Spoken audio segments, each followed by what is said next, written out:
बच्चों, आज हम जो पाठ शुरू करने जा रहे हैं वह है आपका पाठ नंबर 18, वचन का पालन।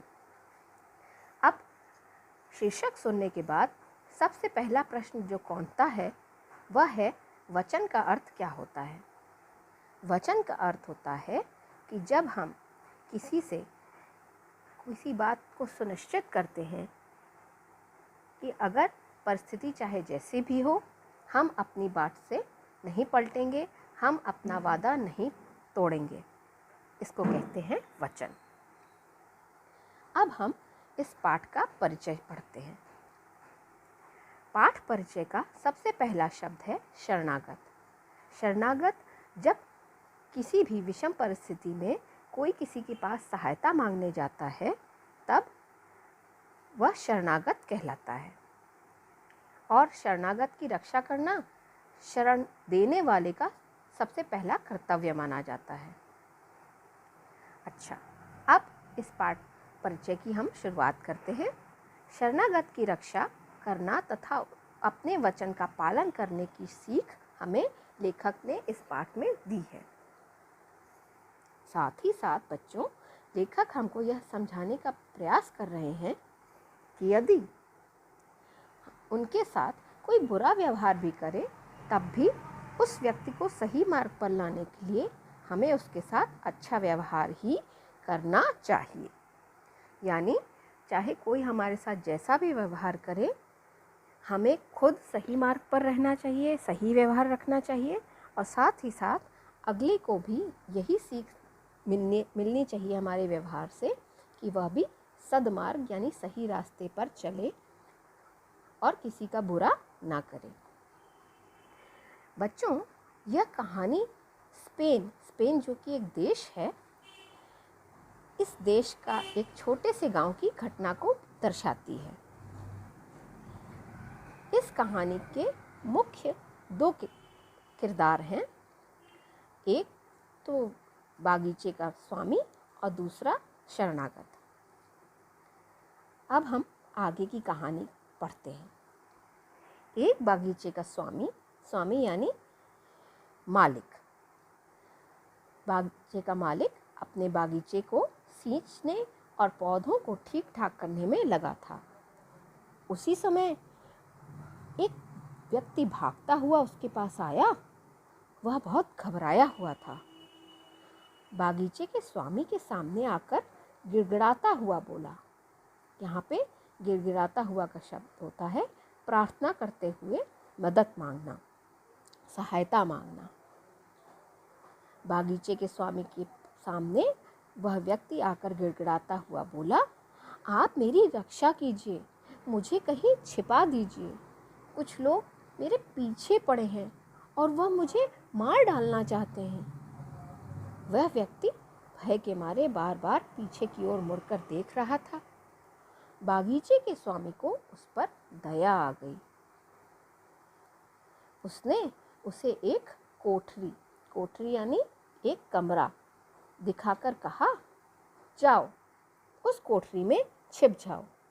रात को अंधेरा होने पर मैं तुम्हें यहाँ से निकाल दूंगा। थोड़ी देर में कुछ लोग एक मृत युवक को साथ लेकर वहाँ आए।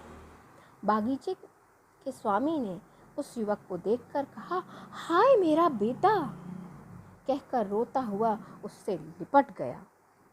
मृत युवक उसी का पुत्र था। उन्होंने बतलाया, गांव के बाहर एक व्यक्ति इसे पीट कर इसकी छाती पर बैठा था और इसका गला दबा रहा था। हम लोग दौड़े किंतु वह भागकर कहीं छिप गया। हमें खेद है। खेद का अर्थ होता है दुखी होना या दुख होना। हमें खेद है कि यह हमारे पहुंचने में थोड़ी देर हो गई। आपके पुत्र के प्राण हम नहीं बचा सके। उन लोगों ने हत्यारे का रूप रंग और पहनावे के बारे में बतलाया। बागीचे का स्वामी समझ गया कि जिस व्यक्ति को उसने कोठरी में छिपा रखा है वही उसके पुत्र का हत्यारा है। लेकिन उसने उन लोगों से हत्यारे के संबंध में एक भी शब्द नहीं कहा।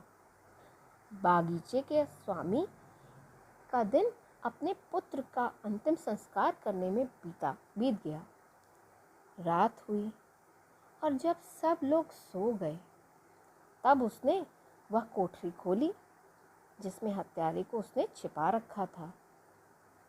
उसने हत्यारे से कहा, तुम्हें पता है कि दिन में तुमने जिस युवक की हत्या की थी वह मेरा पुत्र था।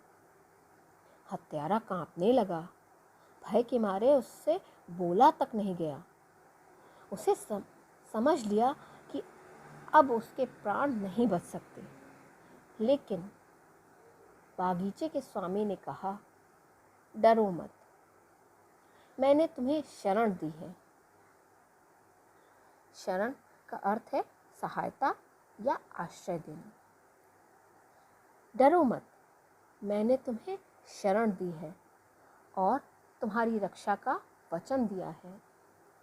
मैं अपने वचन का पालन करूँगा। मेरे खच्चरों में से एक खच्चर ले लो और उस पर चढ़कर रात ही रात में यहाँ से भाग जाओ। हत्यारा बागीचे के स्वामी के पैरों पर गिर गया और फूट फूट कर रोने लगा। बागीचे के स्वामी ने उसे उठाकर और कहा, मेरा मरा पुत्र अब लौट नहीं सकता। तुम्हारी जान को खतरा है, इसलिए तुम व्यर्थ में देर मत करो। अंधेरा छटने के पहले यहाँ से दूर निकल जाओ। अंधेरा छटने, यहाँ पे छटने शब्द का अर्थ है हटने या दूर होने से पहले। बच्चों, इस कहानी में देखिए, ये जो गृहस्वामी है जिसने उस हत्यारे को छुपाया था, पहले तो उसने उस हत्यारे को शरण दी। फिर जब उसको पता चल गया कि यह हत्यारा उसके बेटे का ही हत्यारा है, इस पर भी उसने अपने वचन का पालन किया और अपने द्वारा शरण दिए गए व्यक्ति की रक्षा की, उसके प्राणों की रक्षा की। अगर वो लोगों को बता देता कि वह हत्यारा कहाँ छुपा है, तो हो सकता है लोग उसकी भी हत्या कर देते या उसको दंड मिलता। यहाँ पर आपको लेखक यह स्पष्ट करना चाहता है कि चाहे व्यक्ति का कर्म कैसा भी हो, लेकिन हमें अपने कर्मों का साथ नहीं छोड़ना चाहिए। हमें अपने अच्छे कर्मों का साथ कभी नहीं छोड़ना चाहिए। अगर हमने किसी से कोई वादा किया है या कोई वचन दिया है तो हमें उसका पालन हर हालत में करना चाहिए, चाहे फिर परिस्थिति कैसी भी हो। आज का यह पाठ हम यहीं पे समाप्त करते हैं।